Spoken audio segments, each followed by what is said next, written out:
আসসালামু আলাইকুম। যে যেখানে বসে আমার ভিডিওটি দেখছেন, আপনাদের কাছে একটাই শুধু আমার চাওয়া, আমার চ্যানেলটি সবাই সাবস্ক্রাইব করবেন। আমি এখন আপনাদেরকে নিয়ে যাব চন্দ্রার ঐতিহ্যবাহী হালিমের দোকান। আসলে চন্দ্রা জায়গাটা অনেকে চেনেন, অনেকে চেনেন না। এটি হলো যারা উত্তরবঙ্গে যাতায়াত করেন তারা অবশ্যই এই চন্দ্রার নামটি অনেক জানেন, তাদের কাছে অনেক পরিচিত নাম। চন্দ্রা ছাড়া যমুনা সেতু যাওয়া অসম্ভব। ঢাকা থেকে যারা সিরাজগঞ্জের উদ্দেশ্যে রওনা দিয়ে যান তারা এই চন্দ্রা দিয়েই যেতে হয়। আসলে চন্দ্রাতেই হালিমের দোকান। আমি এখন চন্দ্রা ফ্লাইওভারের উপরে ফ্লাইওভার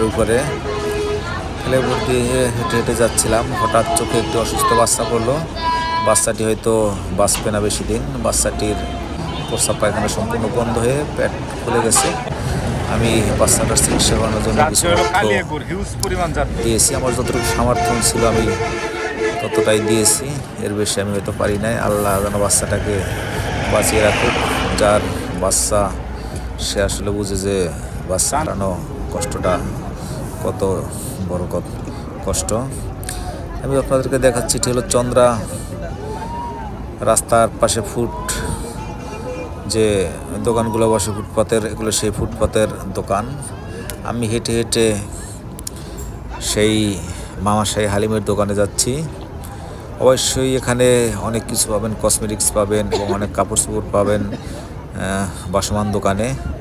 এগুলো দুপুরবেলা দোকান বসে এবং রাত্র 10টার ভিতরে সব দোকান বন্ধ হয়ে যায়।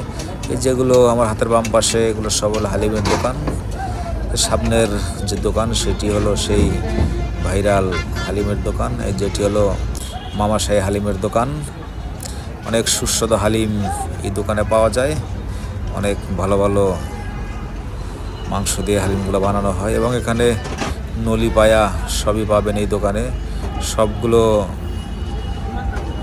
নলি পায়া প্রতিদিন এনে বিক্রি করে, তাই কাস্টমার সব সময় থাকে। আমিও সব সময় এখানে খাওয়া দাওয়া করতে যাই।